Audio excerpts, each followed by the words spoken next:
আজ বৃহস্পতিবার দিন অথবা রাত্রে আল্লাহ সুবহানাহু তাআলার এই শক্তিশালী নামটি যদি আপনারা 221 বার পড়েন, আল্লাহর কসম করে বলছি, আপনি আজ আমলটি করতে করতে আপনি কাল থেকে ফলাফল, কাল থেকে আপনি চারদিক থেকে সুসংবাদ শুনতে পাবেন এবং আপনার জীবনে কখনোই অভাব অনটন আসবে না, আপনার ঘরে কখনোই দারিদ্রতা আসবে না। আল্লাহ তাআলা আপনাকে এত ধন সম্পদ, এত টাকা পয়সা দান করবেন যা আপনি রাখার জন্য জায়গা খুঁজে পাবেন না এবং আপনার ধন সম্পদ দিন দিন বৃদ্ধি হতেই থাকবে। আপনি ধনী না হওয়া পর্যন্ত মৃত্যুবরণ করবেন না। আপনার জন্য আল্লাহ তাআলা দুনিয়ার সমস্ত রিজিকের দরজা আল্লাহ তাআলা খুলে দেবেন। শুধু নিয়মটা ফলো করে আজ দিন অথবা রাত্রে আমলটি করুন, তারপর ফলাফল নিয়ে চোখেই দেখুন। তো প্রিয় বন্ধুরা, টেনে টেনে ভিডিও দেখবেন না, নিয়ম মিস হলে কাজ হবে না। যারা এখনও চ্যানেলটি সাবস্ক্রাইব করেনি দয়া করে চ্যানেলটি সাবস্ক্রাইব করবেন এবং একটি লাইক করবেন এবং কমেন্টে সকলেই লিখবেন আমিন। বৃহস্পতিবার রাত মানে শুক্রবারের দিবাগত রাত, এ রাত্রে যদি কেউ আল্লাহ তাআলার কাছে এই নিয়ম মেনে পদ্ধতিতে আল্লাহ তাআলার কাছে যা কিছু চাইবে, ধন সম্পদ, টাকা পয়সা, বিপদ আপদ যা কিছু চাই থেকে মুক্তি চাইবে, আল্লাহ তাআলা তাকে তাই দান করবেন। কারণ আল্লাহ রাব্বুল আলামিন তার বান্দাদেরকে কখনোই খালি হাতে ফেরত দেন না যদি নিয়ম এবং শর্ত ঠিক থাকে। কারণ রাসূল সাল্লাল্লাহু আলাইহি ওয়াসাল্লাম বলেন, যখন কোনো বান্দা আল্লাহ তাআলার কাছে দুহাত তুলে দোয়া করেন, আল্লাহ রাব্বুল আলামিন ওই সকল বান্দাদেরকে খালি হাতে ফেরত দিতে লজ্জাবোধ করেন। আল্লাহ রাব্বুল আলামিন তার বান্দাদেরকে কখনোই খালি হাতে ফেরত দেন না। আল্লাহ তাআলার কাছে কোনো কিছুর অভাব নেই, ধন সম্পদ যা চাইবেন কোনো কিছুর অভাব নেই। কিন্তু চাইলেই কি আল্লাহ তাআলা গড়ে দিয়ে যাবেন? না ভাই, আপনাকে যদি চাইতে হয় ভালো করে চাইবেন। তারপরে আপনি যে কাজ করছেন, যে ব্যবসা করছেন, যে অবস্থায় রয়েছেন, যদি আপনি বেকার থাকেন তাহলে এটা হচ্ছে আপনার বেকারত্ব দূর করে কোনো একটা কাজের ব্যবস্থা করে দেবে। আর যদি আপনি ব্যবসা বাণিজ্য থাকেন, আপনার লাভবান হচ্ছেন না, লস হচ্ছে, ব্যবসাতে ভালো প্রফিট করতে পারছেন না, আল্লাহ রাব্বুল আলামিন এই আমলের উসিলায় আপনার ব্যবসা বাণিজ্য ভালো করে দেবে। এবং আপনার যদি অভাব অনটন থেকে থাকে, আপনার যদি ঋণের বোঝা থেকে থাকে, আজকের আমলটি করবেন, ইনশাআল্লাহ আল্লাহ রাব্বুল আলামিন সব কিছু দূর করে দেবেন। শুধু তাই নয়, আপনার জীবনে কখনো দারিদ্রতা আসবে না, মানে টাকা পয়সার জন্য কখনো কারে কাছে যাইতে হবে না। কারণ আল্লাহ তাআলার কাছে দোয়া করলে সেই দোয়া কখনোই আল্লাহ তাআলা ফেরত দেন না, সকলের দোয়া কবুল করে থাকেন, এটা আল্লাহর ওয়াদা। আল্লাহ রাব্বুল আলামিন পবিত্র কুরআনে বলেন, উদউনি আস্তাজিব লাকুম, তোমরা আমাকে ডাকো, আমি তোমাদের ডাকে সাড়া দেব। আল্লাহ তাআলা আরো বলেন, তোমরা আমার কাছে দোয়া করো, আমি তোমাদের দোয়া কবুল করব। তো আল্লাহ তাআলার কাছে যদি আমরা ভালোভাবে চাইতে পারি, সঠিক পদ্ধতিতে চাইতে পারি, আমাদের দোয়া সাথে সাথে কবুল করবেন। কত যুবক ভাই তাদের জীবনের অভাব অনটন দারিদ্রতায় পড়েছেন, আমল করে ফলাফল পেয়েছেন। কারণ আল্লাহ রাব্বুল আলামিন দিতে আমাদেরকে বাধ্য, তিনি কেন দেবেন না? শুধু আমরা চাইতে পারি না, চাওয়ার মতো চাইতে পারি না, তাই তো আল্লাহ তাআলা আমাদেরকে দেন না। মানে দোয়াই ভাই, আপনাদেরকে একটা হাদিস বলে রাখি, আপনারা তিরমিজি শরীফের হাদিসটা দেখে নেবেন, 2139 নম্বর হাদিস। মানে দোয়াই কেবল পারে আপনার ভাগ্য পরিবর্তন করতে।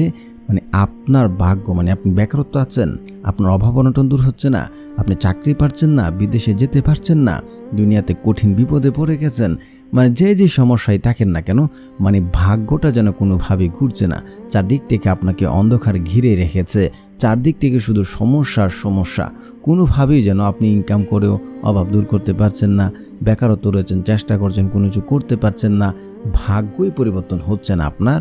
তাহলে আমল করেন, ইনশাআল্লাহ দোয়াই কেবল পারে আপনার ভাগ্য পরিবর্তন করতে। অন্য কোনো পদ্ধতি, অন্য কোনো ওয়ে নেই যে আল্লাহ তাআলা সিদ্ধান্ত পরিবর্তন করতে পারে। আর বিপদ আপদে, অভাব অনটনে পড়লে কিভাবে সেখান থেকে উদ্ধার হতে হবে, সব কিছু আমাদেরকে রাসূল সাল্লাল্লাহু আলাইহি ওয়াসাল্লাম শিখিয়ে গেছেন। শুধু আমরা ভালো করে চাইতে পারি না বিদায় আজ আমরা অনেক পিছনে রয়েছে। আপনাদেরকে বলি, আজ বৃহস্পতিবার দিন বা রাত্রে আপনি যে উদ্দেশ্যে আমলটি করবেন, ভালো করে মানে অন্তরটাকে নরম করে আল্লাহ তাআলার কাছে বলেই দেখুন, ইনশাআল্লাহ রাত থেকে বা সকাল থেকে আপনি এটার ফলাফল বুঝতে পারবেন যে আল্লাহ তাআলা আপনার দোয়া কবুল করে নিয়েছে। তো আল্লাহ তাআলা কিন্তু কাউকে ফেরত দেন না, তবে যদি আপনার কিছু ভুল হয় আমলে বা কিছু শর্ত রয়েছে, এগুলো যদি আপনি নিয়মিত পালন না করতে পারেন, এগুলো যদি আপনি না করতে পারেন, তাহলে আপনার দোয়া কখনোই কবুল হবে না। আল্লাহ রাব্বুল আলামিন আপনার দোয়া কখনোই কবুল করবেন না। তারপরে হচ্ছে আপনাকে অবশ্যই শর্ত মানতে হবে। শর্তগুলো কি? শর্ত হচ্ছে যে ব্যক্তি 5 ওয়াক্ত নামাজ আদায় করে না, আল্লাহ তাআলা ওই ব্যক্তির দোয়া কখনোই কবুল করেন না। দ্বিতীয়ত হচ্ছে পিতামাতার অবাধ্য সন্তানের দোয়া আল্লাহ তাআলা কখনোই কবুল করেন না। তৃতীয়ত হচ্ছে যে ব্যক্তি হারাম খাবার খাবে, ওই ব্যক্তির দোয়া আল্লাহ তাআলা কখনোই কবুল করেন না। চতুর্থত হচ্ছে যে ব্যক্তি হচ্ছে আপনার হারাম দোয়া করে বা আত্মীয় সম্পর্কে চিহ্নিত করার দোয়া করে, ওই ব্যক্তির দোয়া আল্লাহ তাআলা কখনোই কবুল করেন না।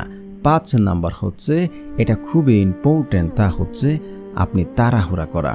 এটা অনেকে বলে যে ভাই আমল করছি কেন ফলাফল পাচ্ছি না। এই যে আপনি কথাটাই বলছেন মানে শেষ।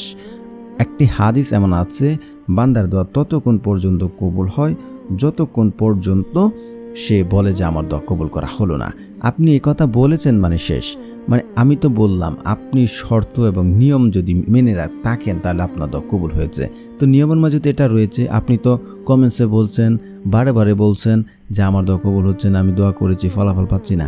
এসব কথা বললে আপনার দোয়া কখনোই কবুল হবে না। কারণ আপনার শর্ত ঠিক আছে, নিয়ম ঠিক আছে, দোয়া 3টা থেকে যে কোনো একটা হবেই হবে।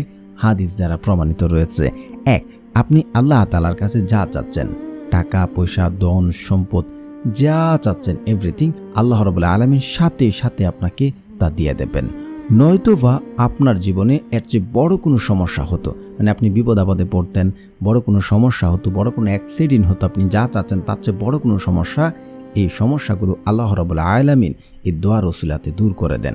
শুধু তাই নয়, আমাদের জন্য 3য় নাম্বার রেখেছেন, আমাদের জন্য সেটা আখিরাতের জন্য রেখে দিয়েছেন। যখন এটা আমাদের কাজে আসবে, মানে স্বামী তার স্ত্রীকে, স্ত্রী তার স্বামীকে, কেউ কাউকে চিনবে না, ওই সময় এই দোয়াটা আমাদের জন্য কাজে আসবে।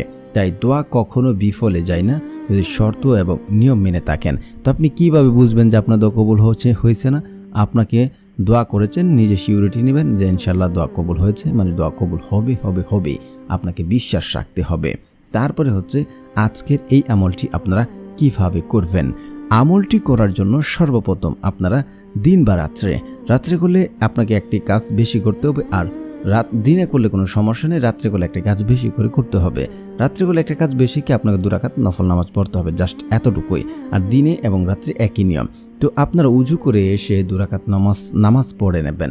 তারপরে হচ্ছে আপনি নিজে সিউরিটি হবেন যে আমার দোয়া কবুল হবে, আল্লাহ তাআলা আমাকে দেবেন, এমনটা যদি ভাবতে পারেন ইনশাআল্লাহ আপনি ফলাফল পাবেন। আল্লাহর কসম করে বলছি, একটি হাদিস আছে, বান্দা আল্লাহর প্রতি যেমন ধারণা রাখেন, আল্লাহ ঠিক তার সাথে তেমন আচরণ করে থাকেন। অবশ্যই নিজে সিউরিটি হবেন। তারপরে হচ্ছে আপনারা হৃদয় থেকে মানে অন্তরটা নরম করবেন। মানে আপনি যখন জায়নামাজে বসে থাকবেন বা দিনে করছেন, যে কোনো একটা নির্জন স্থানে বসে আছেন, আপনি যে পূর্বে পাপ করেছেন সেই পাপের জন্য আল্লাহ তাআলার কাছে অনুতপ্ত হবেন, পাপের জন্য কান্নাকাটি করবেন এবং দৃঢ় কণ্ঠে আল্লাহ তাআলার কাছে প্রতিজ্ঞা করবেন কখনই আর পাপ কাজ করবেন না, এবং আপনাকে বিশ্বাস করবেন যে আমল ফলাফল পাচ্ছি, এবং আপনার 2 চোখের পানি ফালানোর চেষ্টা করবেন। আপনার 2 চোখের পানি জমিনে পড়ার আগে আপনার দোয়া আল্লাহ তাআলা কবুল করে নেবেন ইনশাআল্লাহ। তারপরে হচ্ছে আপনার দোয়া দ্রুত কবুল হওয়ার জন্য আপনি ইস্তেগফার পড়বেন, কারণ ইস্তেগফারের বহু ফজিলত রয়েছে যা বর্ণনা করে শেষ করতে পারবো না। তবে সংক্ষিপ্ত বলছি, ইস্তেগফার যদি আপনি পড়েন, আল্লাহ তাআলা যে ব্যক্তি ইস্তেগফার পড়ে তাকে মুস্তাজাবুদ দাওয়া বানিয়ে দেন। ওই ব্যক্তি 2 হাত তুলে দোয়া করতে দেরি হয়, দোয়া 1 মুহূর্ত দেরি হয় না কবুল হতে। তারপরে হচ্ছে ওই ব্যক্তির জীবনের অভাব অনটন, দারিদ্রতা, বেকারত্ব, সে দুনিয়াতে কঠিন থেকে কঠিন বিপদে পড়ে গেছে, উদ্ধার হতে পারছে না, এই ইস্তেগফারের মাধ্যমে আল্লাহ তাআলা তাকে উদ্ধার করে দেন। শুধু তাই নয়, তাকে এমন জায়গা থেকে, এমন উৎস থেকে রিজিক দান করবেন যা সে কোনোদিন কল্পনা করেনি, চিন্তাও করেনি। অবশ্যই আপনারা 100 বার ইস্তেগফার পড়বেন। আস্তাগফিরুল্লাহ, আস্তাগফিরুল্লাহ, আস্তাগফিরুল্লাহ, আস্তাগফিরুল্লাহ এভাবে পড়বেন না, তার উচ্চারণ হবে না, আপনার দোয়া কাজে আসবে না। তারপরে হচ্ছে আপনারা পড়ে নেবেন দুরূদ শরীফ। কারণ দুরূদ না পড়লে ওই দোয়া আসমানে গিয়ে জ্বলন্ত অবস্থায় দেখবে, সে দোয়া কবুল করা হবে না। রাসূল সাল্লাল্লাহু আলাইহি ওয়াসাল্লামের উপর অবশ্যই আপনারা দুরূদ শরীফ পড়ে নেবেন। তো যারা পারেন না আমার সাথে সাথে পড়ে নিন, শুনলে হয়ে যাবে ইনশাআল্লাহ। আল্লাহুম্মা সাল্লি আলা মুহাম্মাদি ওয়া আলা আলি মুহাম্মাদ কামা সাল্লাইতা আলা ইব্রাহিম ওয়া আলা আলি ইব্রাহিম ইন্নাকা হামিদুম মাজিদ। আল্লাহুম্মা বারিক আলা মুহাম্মাদি ওয়া আলা আলি মুহাম্মাদ কামা বারাকতা আলা ইব্রাহিম ওয়া আলা আলি ইব্রাহিম ইন্নাকা হামিদুম মাজিদ। তারপরে হচ্ছে আপনারা পড়ে নেবেন সূরা ফাতিহা একবার। বিসমিল্লাহির রহমানির রহিম, আলহামদুলিল্লাহি রাব্বিল আলামিন, আর রহমানির রহিম, মালিক ইয়াউমিদ্দিন, ইয়াকা না'বুদু ওয়া ইয়াকা নাস্তাইন, ইহদিনাস সিরাতাল মুস্তাকিম, সিরাতাল্লাযীনা আন'আমতা আলাইহিম গায়রিল মাগদুবি আলাইহিম ওয়ালাদ-দাল্লিন, আমিন। তারপরে হচ্ছে আপনারা পড়ে নেবেন সূরা ইখলাস 3 বার। বিসমিল্লাহির রহমানির রহিম, কুল হুয়াল্লাহু আহাদ, আল্লাহুস সামাদ, লাম ইয়ালিদ ওয়া লাম ইউলাদ ওয়া লাম ইয়াকুল লাহু কুফুয়ান আহাদ। তারপরে হচ্ছে আপনারা আল্লাহ তাআলার এই শক্তিশালী নামটি 221 বার পড়ে নেবেন। তো প্রিয় বন্ধুরা, যারা এই চ্যানেলটি সাবস্ক্রাইব করবেন তাদেরও মনের আশা পূর্ণ হবে ইনশাআল্লাহ। আল্লাহ তাআলার সেই শক্তিশালী নামটি হচ্ছে ইয়া আল্লাহ, ইয়া আল্লাহ, ইয়া আল্লাহ। একে ইসমে আজম বলা হয়। আর ইসমে আজম পরে আল্লাহ তাআলাকে ডাকলে আল্লাহ তাআলা ওই ডাকে সাড়া দেন এবং সে যা চায় আল্লাহ তাআলা তাকে তাই দান করেন। অবশ্যই আপনার একহীন এবং বিশ্বাস রেখে কায়েম অনুবাক্যে কান্নাকাটি করে বিশ্বাস রেখে আমলটি করুন। আল্লাহর কসম করে বলছে আপনি ফলাফল পাবেন।